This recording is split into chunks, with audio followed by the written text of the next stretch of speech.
Et nous revoilà de retour, mesdames et messieurs, pour tout de suite commencer notre segment essentiel aujourd'hui qui concerne le projet du développement de la famille égyptienne, un projet qui a été présenté hier lors d'une conférence avec le président Abdel Fattah al-Sisi et un nombre de ministres concernés. Et pour parler de cette initiative, nous avons le plaisir d'avoir avec nous M. Negui Victor, expert en développement. Nous sommes ravis de vous avoir avec nous. Merci. Alors, je vais vous inviter tout d'abord à voir un reportage concernant la manifestation d'hier où le président Abdel Fattah al-Sisi a adressé le lancement du projet national pour le développement de la famille égyptienne dans le palais des congrès Al-Mess, dans la nouvelle capitale administrative. L'État a dépensé 6,2 millions de livres égyptiennes pour des dizaines de milliers de projets, a dit le Premier ministre Mostafa Madbouli, tout en soulignant que le projet national pour le développement de la famille égyptienne est l'une des composantes de la stratégie 2030 de l'Égypte. Voyons ensemble.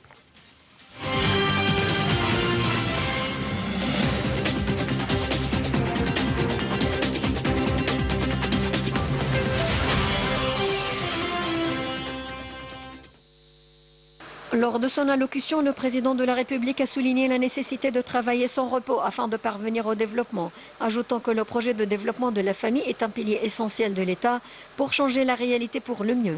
Le président Al-Sisi a déclaré à cette occasion que ce projet visait à réaliser la stabilité et l'épanouissement du pays. Il a ajouté que le projet national pour le développement de la famille égyptienne aura des conséquences positives sur le développement de tout l'État égyptien. Il a souligné ainsi la nécessité d'empêcher l'État de sombrer dans la destruction, comme ce qui s'est produit en 2011, affirmant que l'État cherchait à changer les causes de la détérioration pour construire notre avenir, mettant l'accent sur le souci de l'État de respecter les droits du citoyen. Il a également noté que la capacité de l'État n'est pas conforme à son plan pour atteindre les taux de croissance ciblés. Le chef de l'État a souligné que l'objectif du projet national de développement de la famille est le développement de l'État égyptien, ce qui contribue ainsi au développement de l'État, notant que la croissance démographique entrave la capacité de l'État à assurer la croissance économique. Lors des activités du lancement du projet national pour développer la famille égyptienne, le Premier ministre Dr Mostafa Madbouli a souligné que le coût des projets de développement qui sont mis en exécution dans les dernières 7 années ont dépassé 6 trillions de livres égyptiennes, indiquant que le projet de vie décente est un projet inédit. Madbouli a dit que la croissance démographique représente un grand défi, ajoutant qu'en raison de l'augmentation continue de la population, nous devons ajouter 40 000 classes chaque année pour suivre ce rythme.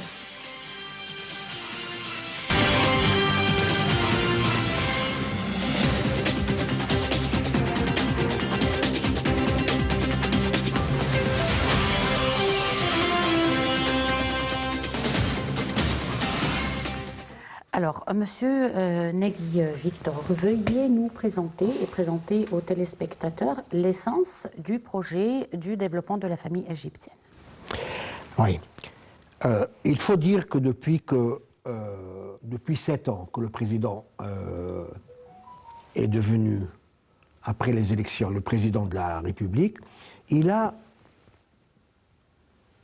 lancé plusieurs méga-projets dans le pays.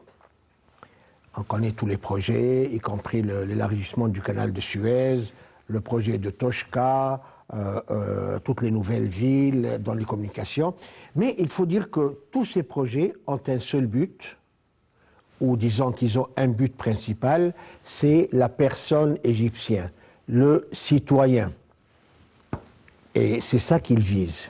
Et qui dit la personne égyptienne et le citoyen dit la famille égyptienne. Seulement, dans la famille égyptienne, il y a un élément très important, un élément dominant, qui est la femme, qui est la maman, qui est la mère, qui est l'épouse, qui est la sœur. Et ça, je crois que l'autorité égyptienne, le président, il soigne beaucoup ce point, parce que, comme on vient de dire, c'est un élément dominant, et il faut savoir qu'ici en Égypte, il y a plus qu'on le croit, des familles qui vivent avec un chef maman, une maman dont le papa a disparu pour plusieurs raisons, et c'est elle qui prend... En charge la famille. Voilà, absolument.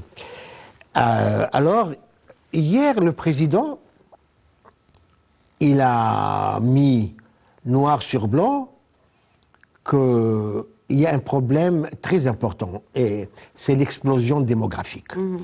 Et il a dit très ouvertement que depuis qu'il est au pouvoir, il a un deuxième pays qui est né. Oui. 14 millions de personnes, 14 millions de citoyens qui ont besoin de tous les services et de tous les denrées. Donc, ça c'est un problème. Parce que le président, il était très clair, le taux de croissance de l'État n'est pas compatible avec le taux de croissance, avec le nombre, oui, avec le nombre de personnes qui augmentent en Égypte. Donc, il y a un déséquilibre. Et il a donné un exemple très clair. Si moi, mon salaire est de 1000 livres, mais j'ai des dépenses qui valent 1000 livres, ça ne marche pas. Donc je n'ai rien gagné, je ne peux pas avancer, je ne peux pas évoluer. Et c'est ça le grand problème de l'Égypte. Donc le président, avec ce projet, il voudrait tout d'abord faire prendre conscience au peuple du problème de l'explosion démographique d'un côté. Il voudrait s'occuper de presque 2 millions de jeunes à l'âge de mariage, de fiançailles, qui suivent des cours et des sessions pour les sensibiliser et leur faire comprendre et discuter avec eux de ce problème. Un problème majeur, un problème qui met les bâtons dans les roues pour toute évolution. Je pense en même temps que ce problème, il est très lié avec le grand projet Vie décente. Les deux projets vont de pair ensemble, car Vie décente cherche aussi à faire évoluer la personne égyptienne, la famille égyptienne. Mais pour cela, il faudrait faire un petit pas en arrière, une marche en arrière. Quand le président a pris l'initiative des 1 million de santé concernant la femme, c'était surtout pour dépister les maladies graves que la femme peut avoir sans le savoir, à savoir le cancer de sein. Oui.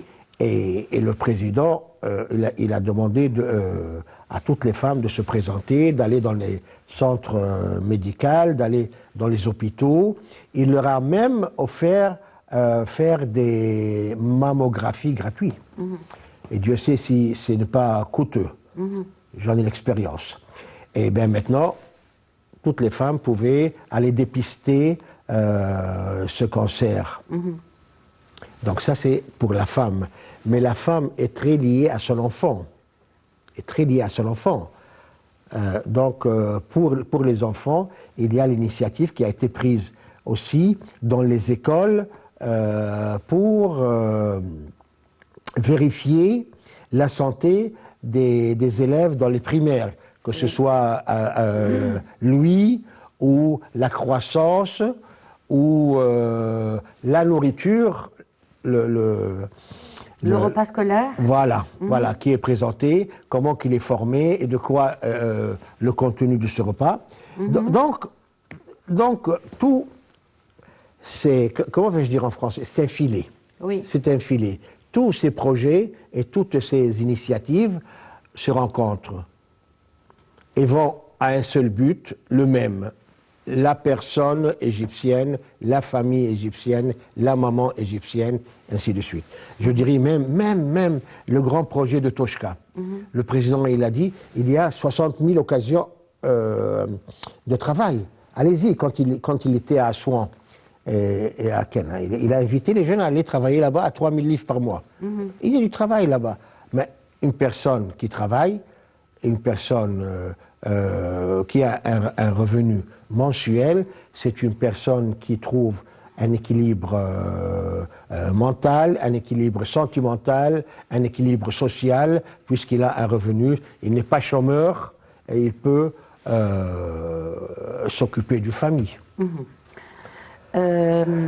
Hier, plusieurs ministres étaient présents et chacun a présenté sa contribution dans le programme, que ce soit la ministre de la Solidarité sociale qui a présenté son programme pour les maternelles, avec les repas scolaires, avec la prise en considération de l'état médical de chaque enfant, etc. Docteur Maya Moursi pour le Conseil national de la femme. Elle a aussi parlé de la santé de la femme, elle a parlé de l'autonomisation de la femme et elle a parlé de la protection de la femme contre la violence. Les violences.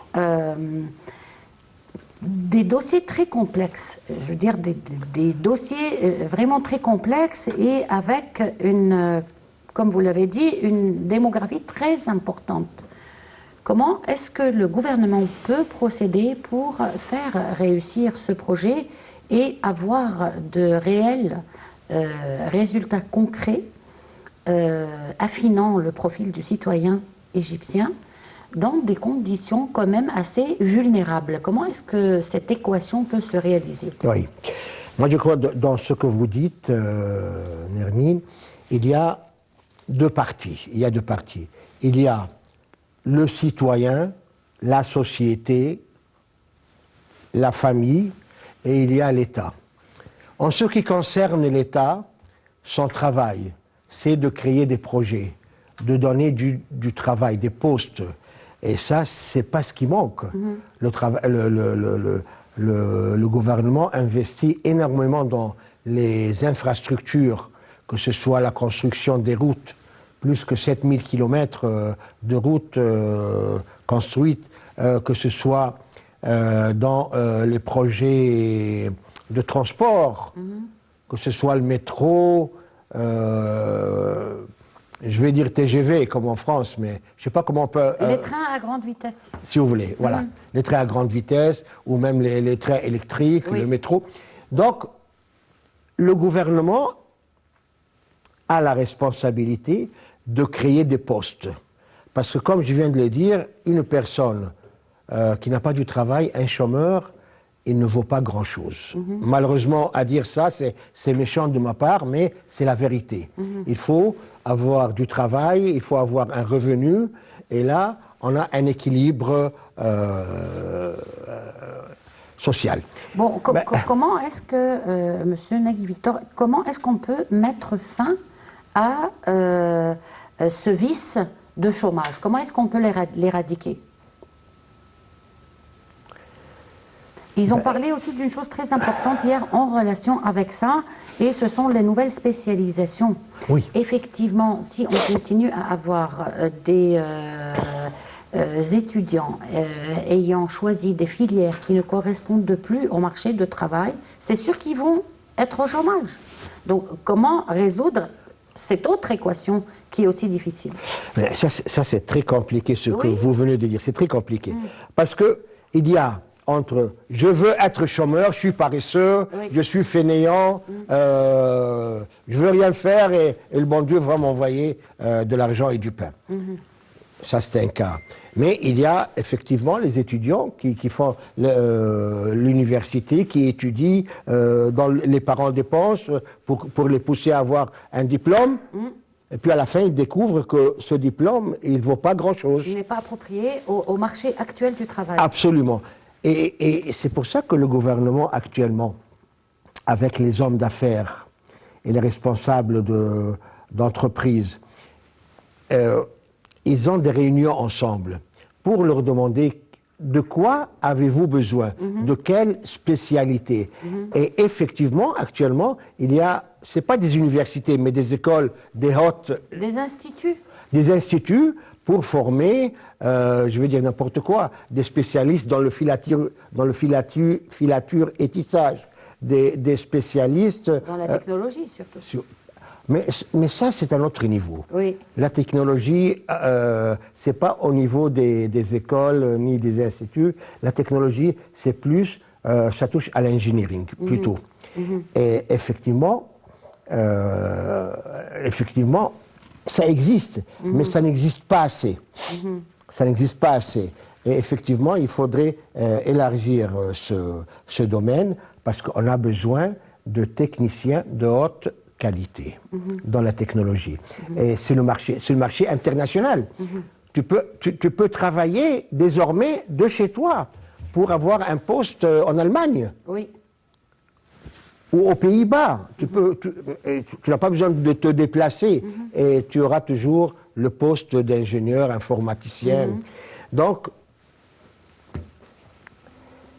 si vous voulez, il y a un problème de communication. Ces idées et ces informations n'arrivent pas aux jeunes. Les jeunes, c'est comme un troupe qui marche. Tout le monde, avec son pourcentage, on va aller dans cette université ou dans l'autre, mais il n'y a personne qui s'arrête et qui réfléchit, qui dit non, moi je veux de la technologie. Et les médias, ils ont un rôle très important, c'est d'éclairer les yeux des gens, des jeunes fougueux qui sont pleins de force, d'énergie, de joie, mais qui ne réfléchissent pas assez dans l'avenir. Et ça, c'est un rôle des moyens d'information. Donc j'ai dit, il y a le gouvernement et il y a de l'autre côté la personne égyptienne. Et sans la personne égyptienne, il y a tout un travail à faire avec les hommes, avec les femmes, avec les jeunes. Il y a tout un travail d'émancipation pour la femme. Il y a tout un travail d'information avec les hommes. Il y a tout un travail pour leur communiquer et pour leur expliquer la situation actuelle en Égypte.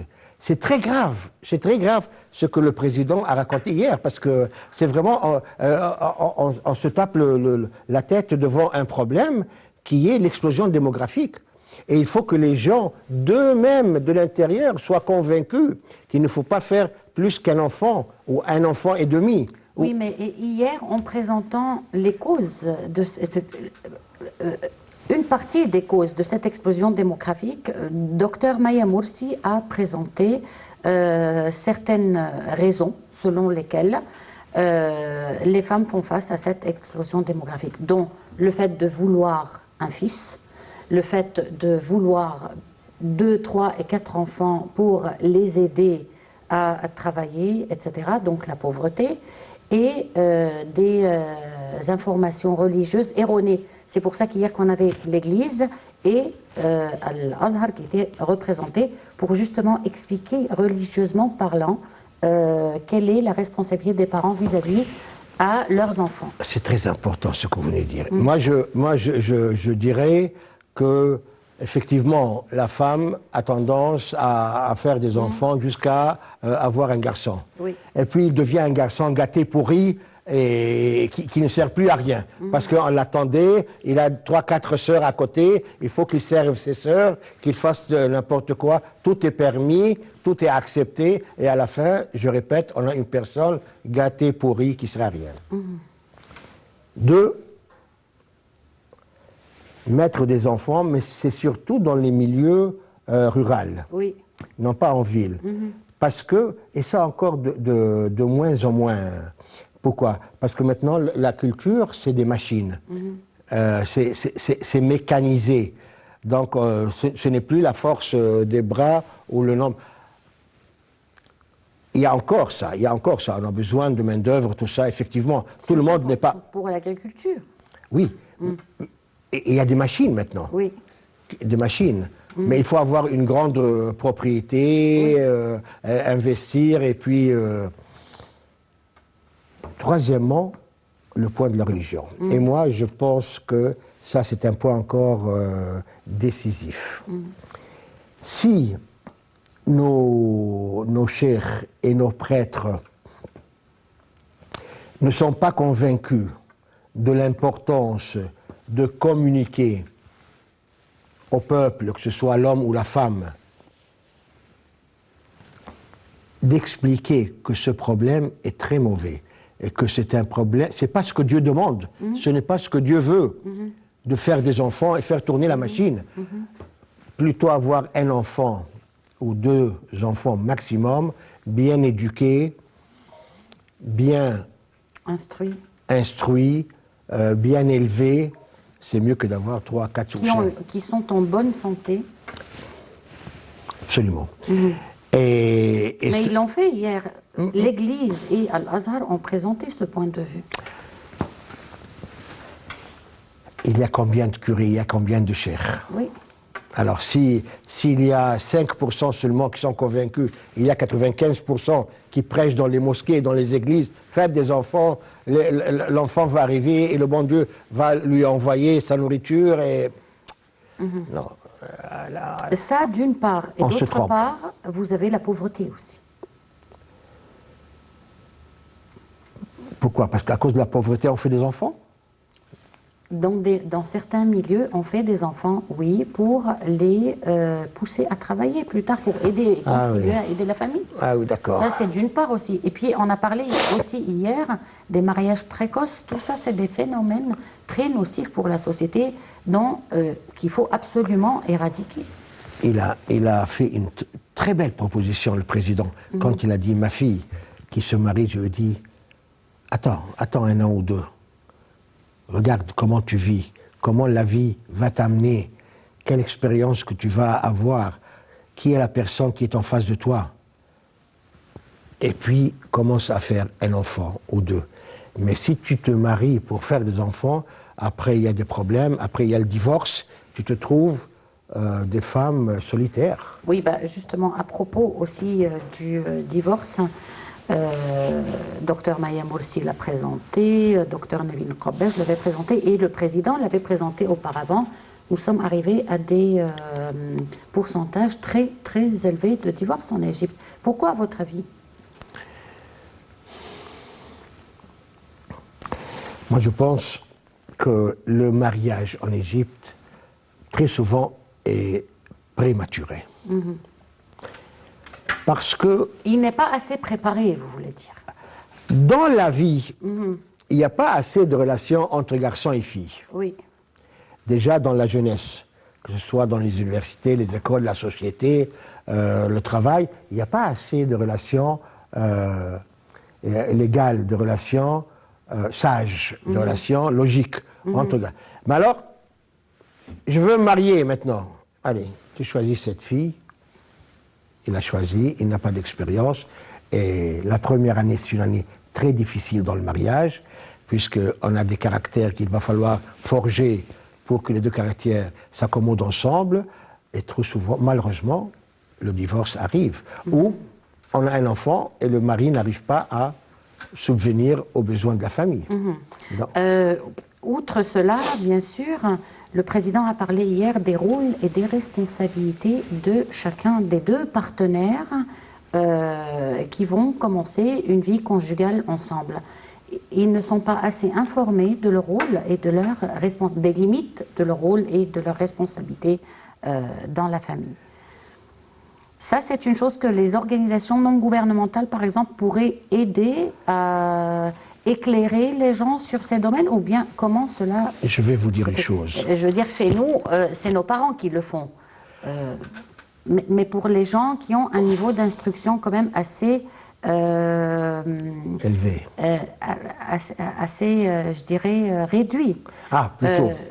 Comment est-ce qu'ils vont instruire leurs enfants? Je vais vous dire une chose. Et moi, j'ai marié 2 filles. Et je suis en train de marier la 3e. Mais moi, je sais qu'à chaque fois, durant les fiançailles, chacune des filles et son fiancé, qui étaient fiancés, maintenant ils sont mariés, ont suivi des sessions d'information pendant 2 mois.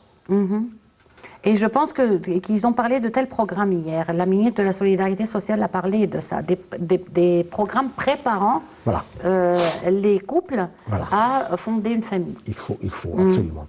Et moi, je peux vous dire que c'est très intéressant parce que, bon, je suis témoin des problèmes entre garçons. Comme je dis, j'ai 3 filles. Et des fois, quand il y avait un problème, moi, j'entendais au téléphone. Tu te rappelles, ils ont dit, quand il y a un problème, il ne faut pas hausser la voix, il ne faut pas accuser l'autre, bien le contraire, on demande de se voir et de discuter. Tu vois. Oui. Donc, il faut, comme vous venez de le dire, il faut une préparation avant le mariage. À cette transition. Oui, mais alors, mais je voudrais, je ne veux pas vous couper la parole, Allez-y. mais je voudrais vous signaler un point très important. Comment vous vivez, où vous vivez, et ça influe énormément l'état de la famille. Qu'est-ce que cela veut dire? Dans le projet de vie décente. Ce projet de vie décente, il vise 4500 villages, presque 50 millions, la moitié de la population. Bon, le coût est de 700 milliards, avec, écoutez-moi bien, 350 000 nouveaux logements. Si vous allez maintenant dans les villages, dans les milieux ruraux, vous rentrez dans une maison, ce n'est pas que je critique ou que je suis mieux que eux ou que je les désigne du doigt, loin de là, mais c'est la vérité. Vous avez une chambre dans laquelle il y a 5-6 personnes qui vivent ensemble. Oui.